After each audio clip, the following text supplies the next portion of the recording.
اللہ وسلم علیکہ یا حبیب اللہ۔ اے موت ٹھہر عالماں، اے موت ٹھہر جا، نصیب تیرے اپنا جگا لواں، سنیا ہر غاریاں، سنیا غاریاں، میں بھی لواں، اے موت جا لواں، جی بھر کے رو لواں در اقدار، جی بھر کے رو لواں در اقدار۔ ڈاکٹر صاحب قبلہ جہاں وہ ایک مفکر، ایک دانشور، ایک مسیحا، ایک طبیب اور ایک معالج اور ایک مدبر سیاستدان کے ساتھ ساتھ وہ ایک سچے عقیدے کے علم بردار تھے۔ یہاں میں حضرت قبلہ علامہ ڈاکٹر عبدالغفور رحمۃ اللہ علیہ کے عقیدے کے باب میں چند گزارشات آپ حضرات کی خدمت میں عرض کرنا چاہتا ہوں۔ حضرت ڈاکٹر صاحب قبلہ رحمۃ اللہ علیہ جہاں پر بھی، جس جگہ پر بھی، جس موضوع پر بھی وہ گفتگو کرتے، گفتگو کا عنوان اور گفتگو کا موضوع کوئی ہوتا، لیکن اس پورے موضوع کا خلاصہ اور مغز وہ حضور سید عالم صلی اللہ علیہ وآلہ وسلم کا ادب اور حضور علیہ الصلوۃ والسلام کا عشق اور حضور سید عالم صلی اللہ علیہ وآلہ وسلم کی ذات کے ساتھ والہانہ نسبت، یہ ان کی پوری گفتگو کا ملخص خلاصہ مغز علیہ رحمہ کے اور اعلیٰ حضرت مولانا امام احمد رضا خان صاحب رحمۃ اللہ علیہ کے فکر میں ایسے ڈوبے ہوئے تھے۔ موضوع استاد کے حقوق بیان کر رہے ہیں، موضوع تعلیم اور تربیت بیان کر رہے ہیں، موضوع معاشرے اور سوسائٹی میں دین کی ترویج اور اشاعت کا کام کیسے کیا جائے، موضوع عظمت قرآن ہے، موضوع مسجد کی آبادی ہے، موضوع تعلیم کی اہمیت ہے، مدرسہ اور مسجد کو آباد کیسے کرنا ہے۔ موضوع کوئی ہوتا، لیکن تمام تر موضوعات میں ڈاکٹر صاحب قبلہ کی ریسرچ اور تحقیق کا خلاصہ دو لفظوں میں اگر میں بیان کرنا چاہوں تو انہوں نے حضرت قاضی ایاز مالکی رحمۃ اللہ علیہ کی کتاب الشفاء بتعریف حقوق المصطفیٰ، یہ 3 جلدوں میں عربی میں کتاب ہے اور اس کی شرح ان کی لائبریری میں ہے جس کا نام ہے نسیم الریاض، یہ عربی میں ہے۔ اور عربی کی اس کتاب کو ڈاکٹر صاحب قبلہ رحمۃ اللہ علیہ نے پڑھ کر وہاں عربی متن کے اندر جس جس جگہ پر انہوں نے وہ اپنے قلم سے نشانات لگائے اور نشانات لگا کر انہوں نے شروع میں ایک انڈیکس اور ایک فہرست تیار کی، اس میں ڈاکٹر صاحب قبلہ رحمۃ اللہ علیہ ایک لفظ لکھتے ہیں، وہ فرماتے ہیں کہ بات یہ ہے کہ اس کتاب کا اگر کوئی میرے سے خلاصہ پوچھے کہ علامہ قاضی ایاز مالکی رحمۃ اللہ علیہ نے الشفاء بتعریف حقوق المصطفیٰ میں کیا بیان کیا ہے، تو ڈاکٹر صاحب کہتے ہیں کہ اس کتاب کے بارے میں میرا ایک ہی خلاصہ ہے کہ یہ کتاب ادب پر ہے۔ ڈاکٹر صاحب کہتے ہیں کہ میرے نزدیک دین کا جو خلاصہ ہے الدین الادب، فرمایا کہ وہ ادب مصطفیٰ جو ہے وہ دین کی روح ہے اور دین کی بنیاد ہے۔ مثلا کوئی آدمی نماز پڑھتا ہے، روزہ رکھتا ہے، حج اور زکوٰۃ ادا کرتا ہے اور وہ مسجد اور مدرسہ بناتا ہے اور وہ وقت کا بہت بڑا عالم ہے، محقق ہے، شیخ القرآن ہے، شیخ الحدیث ہے، لیکن اگر اس کے اندر ادب نہیں ہے تو ڈاکٹر صاحب قبلہ رحمۃ اللہ علیہ ارشاد فرماتے ہیں کہ وہ سب کچھ ہے، سب کچھ اس کو نام دیں گے، لیکن ہم اس کو جب ادب رسالت سے محروم قرار دیں گے۔ تو حضرت ڈاکٹر صاحب قبلہ رحمۃ اللہ علیہ نے وہاں ایک جملہ لکھا، انہوں نے کہا کہ الدین کلہ ادب، کہ دین پورے کا پورا جو خلاصہ ہے وہ ہے ادب۔ وہ ادب کیا ہے؟ وہ ادب یہ ہے کہ عقل قربان کن بپیش مصطفیٰ، حضور سید عالم صلی اللہ علیہ وآلہ وسلم کی ذات پر اپنے دماغ کو اور اپنے عقل کو، اپنی فکر کو اور اپنے علمی اور فکری پرواز کو حضور کی ذات پر قربان کر دینا۔ حضور علیہ الصلوۃ والسلام کی کوئی ادا، کوئی چیز سمجھ میں آئی ہے تو اللہ کا شکر ادا کرو، اگر کوئی چیز سمجھ میں نہیں آئی تو اپنی عقل کو حضور کی ذات پر قربان کر ڈالو۔ تو یہ ڈاکٹر صاحب قبلہ رحمۃ اللہ علیہ کا یہ وہ امتیاز کہ حضرت ڈاکٹر صاحب قبلہ رحمۃ اللہ علیہ ارشاد فرماتے ہیں، آپ فرماتے ہیں کہ دین کی جو بنیاد ہے اور اس کی جو روح ہے، اس کا جو مغز ہے، اس کا جو خلاصہ ہے وہ ہے ادب۔ وہ ادب کیا ہے کہ با ادب با نصیب۔ حضرت کی ایک جگہ پر حضور سید عالم صلی اللہ علیہ وآلہ وسلم کی ذات کے ایک متعلق، کیونکہ یہ دور فرقہ واریت کا، تفرقے کا، لڑائی کا، جھگڑے کا نہیں ہے، حضرت ڈاکٹر صاحب قبلہ کی صاحب ایک مقام پر، آپ تو پھر زیادہ جانتے ہیں، الوالد سر لابیہ، کہ بیٹا جو ہوتا ہے وہ اپنے باپ کے رازوں کا امین ہوتا ہے۔ تو میں نے تو فقط ڈاکٹر صاحب کی شخصیت کی وہ چیزیں جو ان کی کتابوں میں نے دیکھی، آپ لوگوں سے میں نے سنی، اور سن کر جہاں تک میں پہنچا، آپ زیادہ جانتے ہیں، آپ گفتگو کریں اپنے والد گرامی کے بارے میں، جو آپ بتا سکتے ہیں وہ ہم نہیں بتا سکتے۔ انہوں نے کہا کہ حضور سید عالم صلی اللہ علیہ وآلہ وسلم کی عظمت اور شان کا ایک موضوع تھا، اور کسی آدمی کے ساتھ وہ سوال و جواب شروع ہو گئے، گفتگو شروع ہو گئی۔ انہوں نے کہا کہ بات لمبی چوڑی نہیں کرتے، بات یہیں سے شروع کرتے ہیں۔ آپ یہ بتائیں کہ آپ قرآن کو جب پڑھتے رہے، آپ حضور کی شان کو نکالنے کے لیے آیتیں پڑھتے رہتے ہیں، یا حضور کی شان کو بڑھانے کے لیے، یا حضور کی شان کو کم کرنے کے لیے؟ تنقیص کے نقطہ نظر سے تم نے جو رات کو ساری ریسرچ و تحقیق کی، تو اس تحقیق میں آپ یہ بتائیں کہ آپ کی نیت اور مراد کیا تھی؟ میری نیت اور مراد یہ تھی کہ میں نے قرآن سے یہ ثابت کرنا ہے کہ اللہ نے حضور کو اس کائنات میں سب سے زیادہ عظیم بنایا، اور اس کائنات میں اللہ نے رسول اللہ کو جو علم دیا ہے، وہ اس کائنات میں رسول اللہ کا علم، اس کائنات میں اللہ کے بعد، اللہ کی عطا سے، اللہ کے اذن سے، اللہ کے ارادے سے، وہ رسول اللہ کا علم ہے۔ تم یہ بتاؤ کہ قرآن تم جو پڑھتے رہے ہو، تم کس نقطہ نظر سے پڑھتے رہے ہو؟ تم یہ ثابت کرتے رہو کہ رسول کو اس بات کا بھی علم نہیں ہے، رسول اللہ کو اس بات کا بھی علم نہیں ہے، لہٰذا تمہاری ریسرچ، تم نیت کا۔ انہوں نے کہا کہ لمبی چوڑی باتیں بعد میں کریں گے، پہلے یہ بتاؤ کہ تم رسول کا ادب تلاش کرنے کے لیے قرآن پڑھتے رہے، یا رسول اللہ کی بے ادبی قرآن سے ثابت کرنے کے لیے؟ تو تم یہ بتاؤ کہ قرآن یہ حضور کے ادب میں نازل ہوا ہے، یا حضور کی شان میں کمی کرنے کے لیے نازل ہوا ہے؟ تو 4-5-6 افراد بیٹھے تھے، تو ڈاکٹر صاحب قبلہ رحمۃ اللہ علیہ کا اس آدمی سے وہ بات ہوئی، انہوں نے کہا کہ بات ہی ختم ہو گئی کہ بندے کو توبہ کرنی چاہیے کہ قرآن اللہ نے حضور کی عظمت اور شان میں نازل کیا ہے، اللہ کی شان، رسول اللہ کی شان میں کمی کے لیے قرآن نازل نہیں کی۔ انہوں نے کہا کہ یہ جو اہل سنت کی فکر ہے وہ حضور کی عظمت اور شان کو اجاگر کرنا ہے، لہٰذا یہ آپ کا میرے ذہن کی خرابی ہے کہ آپ اور میں یہ کہتے ہیں کہ قرآن میں حضور کی شان میں کمی ہے۔ اللہ نے حضور کی شان کی کمی کے لیے قرآن کو نازل نہیں کیا۔ تو لہٰذا ڈاکٹر صاحب قبلہ رحمۃ اللہ علیہ نے یہاں سے ایک بات انہوں نے نام آلا، وہ بڑے صاحب مطالعہ اور بڑے وسیع المطالعہ آدمی تھے، اور وہ لکیر کے فقیر آدمی نہیں تھے، وہ گھسی پٹی باتیں ادھر ادھر کی میں بات شروع کی ہے تو بات کہیں سے شروع کی کہیں جا کر، وہ ان کے کلام میں، ان کی گفتگو میں ایک ربط، ایک تسلسل اور بات سے بات نکالنا، اور پھر اس انداز کی بات کرنا کہ جو لوگوں کے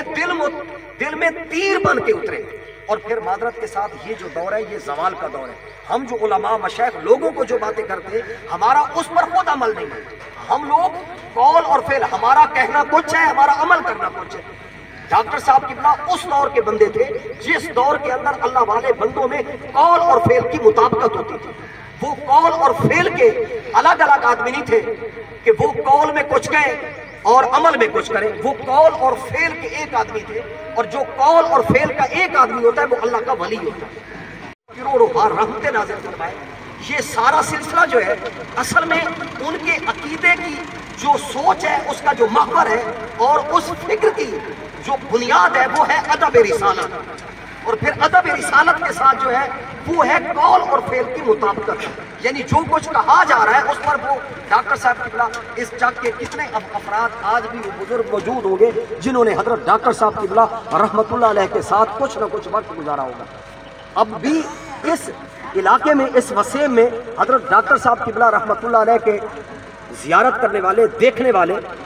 ایسے افراد موجود ہیں. وہ ایسے افراد تھے. میں یہاں آج سے آپ قبلہ رحمت اللہ علیہ کا تذکرہ اور ان کی سوانح حیات مرتب کر رہا تھا, تو میں یہاں 1 2 4 5 10 15 20 افراد کو نہیں, میں کم از کم 100 کے لگ بھگ افراد کو مل کر دیا. اور ان 100 میں پڑھے لکھے لوگ بھی تھے, ڈاکٹر بھی تھے, اور ان میں اساتذہ بھی. تمام 100 بندوں کے میں نے انٹرویوز کیے, اور اس انٹرویوز میں ایک ہی بات نکلی کہ ڈاکٹر صاحب قبلہ عالم ربانی تھے. اللہ رب العالمین نے ان کو وہ علم دیا تھا کہ جس سے لوگ نفع اٹھاتے تھے, اور اللہ رب العالمین نے ان کو سینے کی بڑی کشادگی عطا فرمائی تھی. اللہ رب العالمین نے ان کو علم کے ساتھ علم کے ساتھ اللہ نے ان کو سلم عطا فرمایا تھا. اور ان کی جو سوچ تھی پاکستان کے بعد کے اندر نظام مصطفیٰ کی بالادستی کے حوالے سے, نظام مصطفیٰ کے نفاذ کے حوالے سے, ڈاکٹر صاحب قبلہ معذرت کے ساتھ وہ کوئی عام آدمی لوگوں کے ساتھ ان کا اٹھنا بیٹھنا نہیں تھا. اس وقت کے بڑے لوگ, وہ لوگ کہ جنہوں نے پاکستان کی تحریک میں اور تحریک ختم نبوت میں جنہوں نے کلیدی کردار ادا کیا, وہ مولانا عبدالستار خان صاحب نیازی رحمت اللہ علیہ, حضرت مولانا اشاہ احمد نورانی صاحب رحمت اللہ علیہ, مولانا عبد المصطفیٰ الازہری رحمت اللہ علیہ, اور حضرت مولانا علامہ عبد الغفور ہزاروی صاحب رحمت اللہ علیہ, غزالی زمان رازی دورہ علامہ احمد سعید شاہ صاحب کاظمی رحمت اللہ علیہ جیسے, اور سید پیر سید فیض الحسن شاہ صاحب تنویر, یہ جو فیض العلوم والے جو فقیر والی کے شاہ صاحب ہیں, اور کس کس کا میں نام لاؤں کہ وہ اپنے حضرت ڈاکٹر صاحب قبلہ رحمت اللہ علیہ اپنے وجود میں ایک انجمن تھے, وہ اپنے وجود کے اندر ایک تحریک تھے. اور حضرت ڈاکٹر صاحب قبلہ یہاں اس گاؤں میں, جس گاؤں میں اس وقت یہ سڑکوں کا جال بھی نہیں تھا, یہ ذرائع نقل و حمل کے مواصلات کا نظام, نہ ٹیلی فون, نہ موبائل کلچر, نہ یہ سیٹلائٹ کی سہولتیں, نہ یہ سڑکوں کی سہولتیں, نہ آنے جانے کے لیے آمد و رفت کے لیے تیز رفتار گاڑیوں کی سہولیات موجود تھی. ان کا 3 روزہ پروگرام, اور ڈاکٹر صاحب قبلہ اس کے منتظم اور اس کے کرتا دھرتا ناظم ہوتے, اور ڈاکٹر صاحب قبلہ یہاں بیٹھ کر علامہ کاظمی شاہ صاحب کو بلوا رہے, کراچی سے علماء آ رہے, مولانا محمد شفیع اکاڑوی صاحب آ رہے, اکاڑے سے مولانا غلام علی اکاڑوی صاحب آ رہے, اور جامع نظامیہ سے, اور کس کس جگہ سے میں کس کس کا نام لوں کہ بڑے بڑے لوگ جو اپنے اس دور کے اندر نابغہ روزگار ایک تحریک ہوتے تھے. حضرت ڈاکٹر صاحب کو اللہ رب العالمین نے وہ دماغ, وہ دل, وہ فکر, وہ خیال, اور وہ لوگوں کے دلوں میں گھر کرنے کی اللہ رب العالمین نے علماء کے دلوں کے اندر علماء کو قابو کرنے کی اللہ رب العالمین نے ان کو وہ صلاحیت عطا فرمائی تھی کہ وہ اقبال کا مرد مومن تھے. اور حضرت ڈاکٹر صاحب قبلہ رحمت اللہ علیہ کی جو سوچ تھی وہ سوچ یاقرکی سوچ نہیں تھی, وہ جدید اور قدیم کے علم بردار تھے. ڈاکٹر صاحب قبلہ رحمت اللہ علیہ جہاں مدرسے کی فضا کی علم کی پختگی ان کے اندر موجود تھی, وہاں کالج اور یونیورسٹی کا جو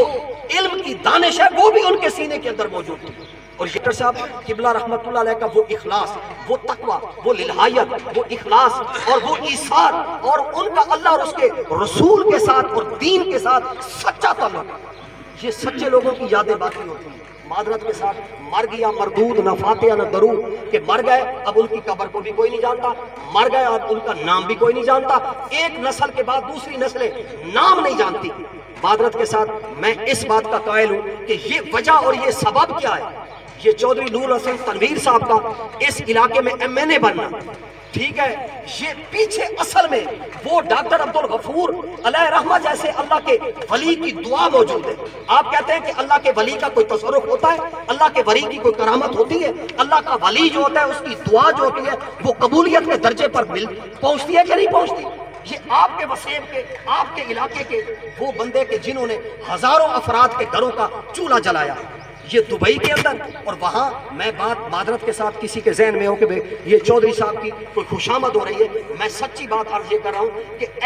یہ اصل میں یہ چودھری صاحب کا کام نہیں ہے، یہ پیچھے اس عظیم باپ کی تربیت ہے، اس عظیم باپ کی وہ آہے سحرگاہی ہے کہ جو تہجد کے وقت اللہ کا ولی دعا کرتا تھا اپنے بیٹے کے لیے، اپنی اولاد کے لیے، کہ اللہ رب العالمین نے ان کو جہاں مال دیا تو وہ دیکھنا یہ ہے کہ وہ مال کیا فقط وہ اپنی ذات پہ خرچ ہو رہا ہے یا معاشرے کے لیے، سوسائٹی کے لیے، دکھی لوگوں کے لیے، دوستوں کے لیے، احباب کے لیے، دین کے لیے۔ وہ دیکھنا یہ ہے کہ بھائی پیسہ تو بڑے لوگوں کے پاس ہوتا ہے، لیکن وہ دیکھنا یہ ہے کہ وہ پیسہ، وہ روپیہ، وہ اختیار، وہ کس کے لیے خرچ ہو رہا ہے۔ یہ اصل میں چودھری صاحب کی بات نہیں ہے، یہ اصل میں اس عظیم باپ کی تربیت ہے، اس عظیم باپ کی قبولیت کی دعائیں ہیں کہ اس باپ نے اپنی اولاد کو جس سفر پر، جس راستے پر ڈالا، اور اللہ کی بارگاہ میں وہ اللہ کا بندہ جو دعا کرتا رہا۔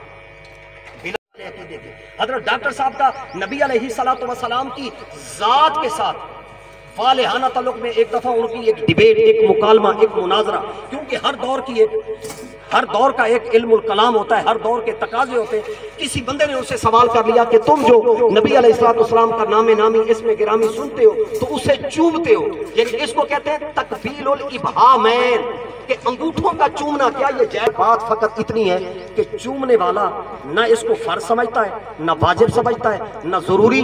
اس کو چومنے والا اپنا دل کا تقاضا سمجھتا ہے۔ شریعت نے آپ کو یہ تو نہیں کہا کہ تم اپنی بیگم کا بوسہ لو، نہ منع کیا نہ کہا ہے، نہ بیٹے کے لیے نہ کسی کے لیے۔ فرمایا کہ یہ عرب کے لوگ جب آپس میں ملتے ہیں تو ایک دوسرے کو، فرمایا یہ اصل میں حضور کے نام نامی کو سن کر، فرمایا یہ ادب کا تقاضا ہے، جن میں ادب ہوتا ہے، محبت ہوتی ہے، وہ حد درجہ آگے۔ تو ڈاکٹر صاحب قبلہ عقلی، علمی، نقلی دلائل سے باتوں کو اللہ رب العالمین حضرت ڈاکٹر عبدالغفور صاحب رحمۃ اللہ علیہ کو، جو اللہ نے دین میں اخلاص، تقوی اور رسول اللہ کی ذات کے ساتھ جو نسبت کا فیضان عطا فرمایا تھا، اللہ رب العزت اس کا حصہ آپ کو، ان کی نسلوں کو، ان کے خاندان کو، ان کے شہزادوں میں یہ جو حصہ منتقل ہو رہا ہے، اللہ رب العالمین آپ کو، مجھے اس حصے کو حاصل کرنے کی توفیق نصیب فرمائے۔ آمین وآخر دعوانا کے صحاب پر، آپ کے اہل بیت پر اور آپ کی ازواج مطہرات پر، میرے دوستوں، بزرگوں، بھائیوں اور خصوصاً جناب قاری غلام رسول صاحب اور محترم جناب مکرم جناب عمر حیات حسینی صاحب اور میرے تمام بزرگ جو یہاں پہ تشریف فرما ہے، میں آپ کا تہہ دل سے شکر گزار ہوں کہ آپ تشریف لے کے آئے۔ بات یہ ہے کہ گزشتہ سال جب میں ہرن آباد ان کے فیض العلوم میں تھا تنویر شاہ صاحب کے عرس پہ، تو مجھ سے وعدہ لیا تھا جناب سید کمال شاہ صاحب نے، انہوں نے کہا کہ جی آپ نے یہ زیادتی کی ہوئی ہے کہ آپ اپنے والد صاحب کا عرس نہیں کرتے، آپ ان کی جو سالانہ ان کا جب وہ ختم مبارک ہے وہ آپ نہیں کرتے، تو یہ زیادتی ہے، آپ اس کو کیا کریں۔ اور پھر یہ ہے کہ میں بڑی ایمانداری سے سمجھتا ہوں کہ اس علاقے میں بھی اور پاکستان، تحریک پاکستان کے حوالے سے بھی اور جماعت اہل سنت کے حوالے سے جب وہ فوت ہوئے تھے تو اس وقت وہ جماعت اہل سنت ضلع بہاول نگر کے ناظم تھے، اور ہم جو یہاں بیٹھے ہوئے ہیں، ہمیں ہمارے گاؤں میں رہتے ہوئے نہیں پتہ تھا کہ وہ اس وقت اتنے بڑے عہدے کے اوپر جو ہے وہ تھے۔ اور پھر یہ کہ جب سنی کانفرنس 1979 میں ہوئی تو اس کی جو انتظامیہ کمیٹی تھی اس کے وہ ممبر تھے۔ پھر وہ تحریک پاکستان میں جو 1940 کا جلسہ ہے قائد اعظم علیہ رحمت کا، اس کمیٹی میں آرگنائزنگ کمیٹی جو ہے اس میں والد صاحب جو تھے وہ اس کمیٹی کے بھی ممبر تھے، جو ایم ایس ایف کی جو پہلی تنظیم تھی اس کے۔ تو تذکرہ جو ہوتا ہے وَاشْكُرُوا اشکرکم وَاشْكُرُوا لِی وَلَا تَکْفُرُونَ، کہ اللہ تبارک تعالیٰ نے فرمایا کہ تم میرا ذکر کرو میں تمہارا بلند کروں گا۔ اور یہ جو ذکر ہوتا ہے یہ زندہ اسی وقت ہی رہتا ہے جب آپ اس کو بیان کرتے ہیں، اور یہ جیسے ہم شہید زندہ ہوتا ہے، شہید کس طرح زندہ ہوتا ہے کہ شہید کا ذکر زندہ ہوتا ہے۔ حضرت امام حسین رضی اللہ تعالیٰ عنہ کا ذکر جو ہے ہر سال ہوتا ہے۔ تو آج میں بچہ ہو، جوان ہو، بوڑھا ہو، بزرگ ہو، اس کو ہر سال پتہ ہے کہ 10 محرم کو ہم نے حضرت امام حسین کا جو ہے وہ ذکر سننا ہے۔ تو میں نے ان سے وعدہ کیا کہ میں نے کہا انشاءاللہ تعالیٰ جو ہے نا وہ میں اس کا اہتمام کروں گا۔ اور پھر یہ کہ ایمانداری کی بات ہے کہ میں نے پوری زندگی، منیر بھائی یہاں بیٹھے ہوئے ہیں، اور جب میں یہاں پہ الیکشن کے لیے آیا تو وہ بھی ایک معجزہ ہی تھا، اور وہ والد صاحب کی جو محبت تھی، جو ان کا دیا ہوا سبق تھا ہارون آباد، چشتیاں، بہاول نگر، فوٹ آباد کا، فقیر والی کا، وہ اس نے ہی ہمیں دبئی سے جو ہے کہ ٹھنڈے ماحول سے نکال کے ادھر آنے کی ترغیب دی۔ ان کی محبت تھی، ان کا پیار تھا، ہم ان کے نام سنتے تھے ہر وقت، جو ان سے بڑے قصے سنتے تھے، پاکستان کے سنتے تھے، اہل سنت کے سنتے تھے۔ تو وہ میں جو ہوں نا وہاں پہ فیصلہ کر لیا کہ جی ہاں ہم الیکشن لڑیں گے۔ ایمانداری کی بات ہے، آپ تمام دوست جو ہیں اس بات کو اچھی طرح سمجھتے ہیں کہ اس زمین سے، اس خطے سے، اس علاقے سے جو ہمارا محبت اور پیار ہے، وہ ایسے ہی ہے کہ ہمارے جتنے بزرگ ہیں A to Z جتنے بھی ہیں، سارے کے سارے لوکلز کو چھوڑ کے سارے کے سارے آباد گار ہیں۔ یہ جب پارٹیشن ہوئی تو یہ سارے لوگ جو ہیں اپنے گھر بار چھوڑ کے اس طرف آئے، کسی کو 2 مربع ملے، کسی کو 4 ملے، کسی کو 6 ملے، وہ 12 ایکڑ کی سکیم ہوتی تھی۔ تو وہ یہ سب لوگ جو ہیں ہم نے اس خطے کو آ کے آباد کیا۔ اس خطے کے اوپر ہم سب کا جو حق ہے وہ ایک جیسا ہے، اس میں کسی کے اوپر کوئی فوقیت نہیں ہے۔ اور پھر اس علاقے نے جتنی ترقی کی ہے اس میں ہمارے تمام کے بزرگوں نے جو ہے نا ان کا اس میں حصہ ہے، اور ہر گھر کے بزرگ نے اس میں حصہ ڈالا۔ آج تو سکول اور کالجز اور تعلیمی ادارے اور طرح کے ہو گئے، اس وقت تو ایک ہی طرح کا سکول ہوتے تھے، ایک ہی طرح کے ٹاٹ ہوتے تھے، ایک ہی طرح کے بینچ ہوتے تھے، ایک ہی طرح کے۔ جس وقت سے ہم لوگ گزرے ہیں، ہم نے تو پہلی جماعت سے لے کے 10ویں جماعت تک ہم نے تو صفوں کے اوپر بیٹھ کے، ٹاٹ کے اوپر بیٹھ کے ہی پڑھا ہے۔ تو یہ جو انسیت ہے، یہ محبت ہے۔ بیٹے کو بھی میں ساتھ لے کے آیا تھا، میں کہ آپ پتر یار کی فائدہ کہ اسی اینا دوڑ رہے ہیں اپنے علاقے دے وچ، اور اتنے اسی جا کے کام کرنے کی کوشش کر رہے ہیں۔ تو یہ جڑی محبت ہے، یہ احترام ہے، یہ عقیدت ہے اپنے علاقے واسطے، یہ باہر صورت تو لوگوں کو بھی فیل ہونی چاہیے ہے۔